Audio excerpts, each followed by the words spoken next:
For our Gulf War veterans, we've declared that 9 infectious diseases are now presumed to be related to your service in Desert Storm.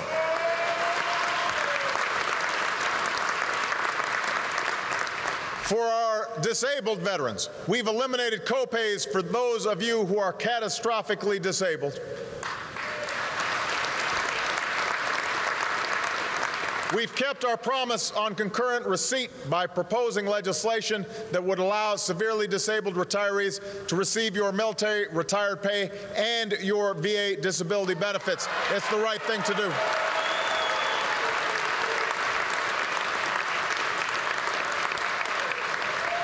We've dramatically increased funding for veterans health care across the board, and that includes improving care for rural veterans and women veterans.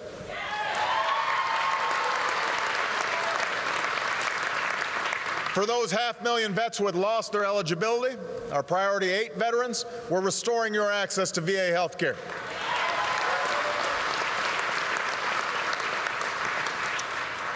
And since the rumors continue to fly, even though they are wrong, let me say it as clearly as I can.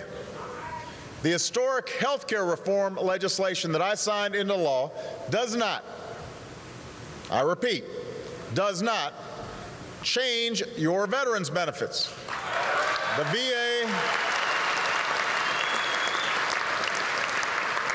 VA health care benefits that you know and trust are safe, and that includes prosthetics for our disabled veterans.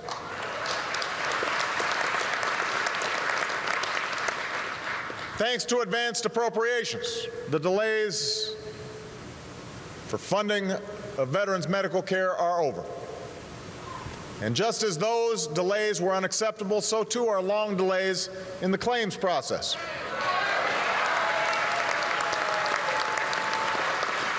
So Secretary Shinseki is working overtime to create a single lifetime electronic record that our troops and veterans can keep for life. And today I can announce that for the first time ever, veterans will be able to go to the VA website, click a simple blue button, and download or print your personal health records so you have them when you need them and can share them with your doctors outside of the VA.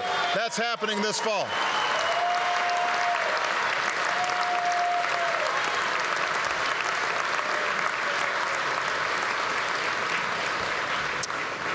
We're hiring thousands of new claims processors to break the backlog once and for all. And to make sure the backlog doesn't come back, we're reforming the claims process itself with new information technologies and a paperless system. I got an amen over here.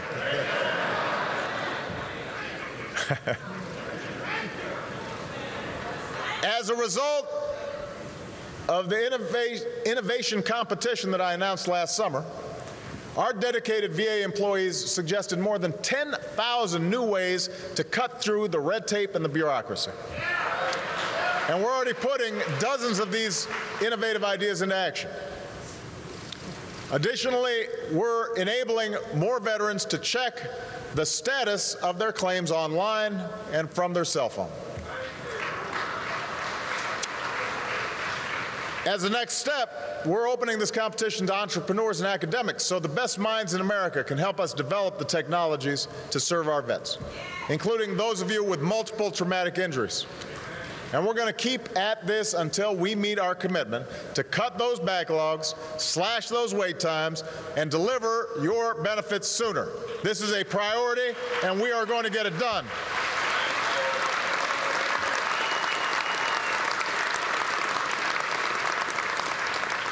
We're making progress in ending homelessness among our veterans.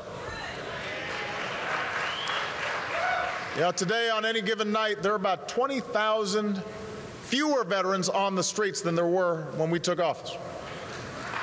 But we're not going to be satisfied until every veteran who has fought for America has a home in America. We will not stop.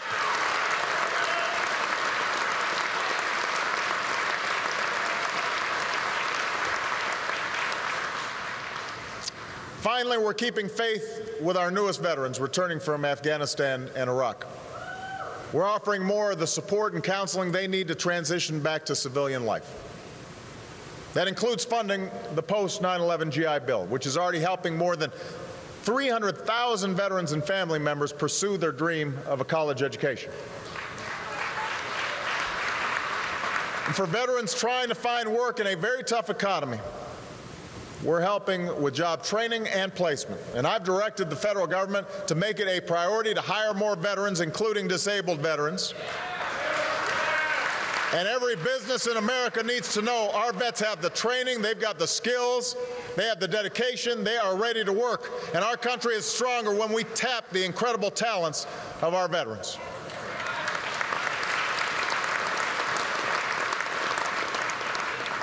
For those coming home injured, we're continuing to direct unprecedented support to our wounded warriors in uniform. More treatment centers, more case managers, delivering the absolute best care available. For those who can, we want to help them get back to where they want to be with their units.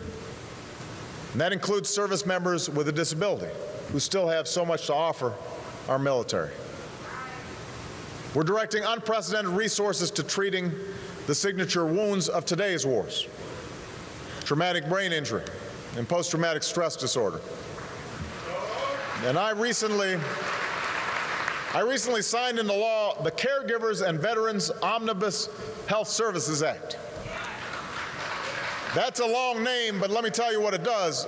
It not only improves treatment for traumatic brain injury and PTSD, it gives new support to many of the caregivers who put their own lives on hold to care for their loved one.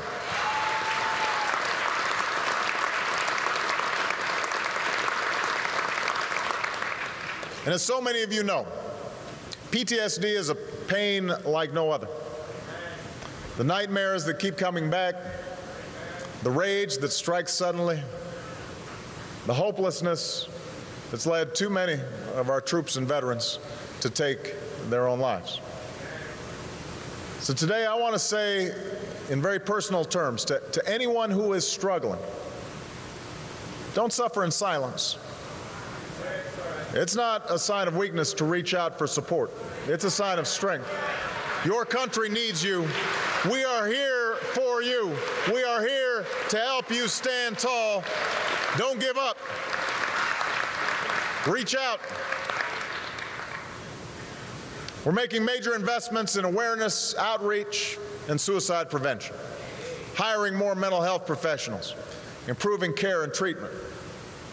For those of you suffering from PTSD, we're making it a whole lot easier to qualify for VA benefits. From now on, if a VA doctor confirms a diagnosis of post-traumatic stress disorder, that is enough, no matter what war you served in.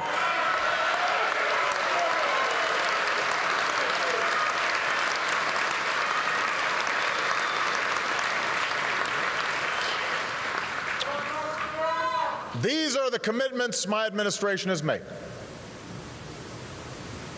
These are the promises we've worked to keep. This is the sacred trust we have pledged to uphold. To you and all who serve,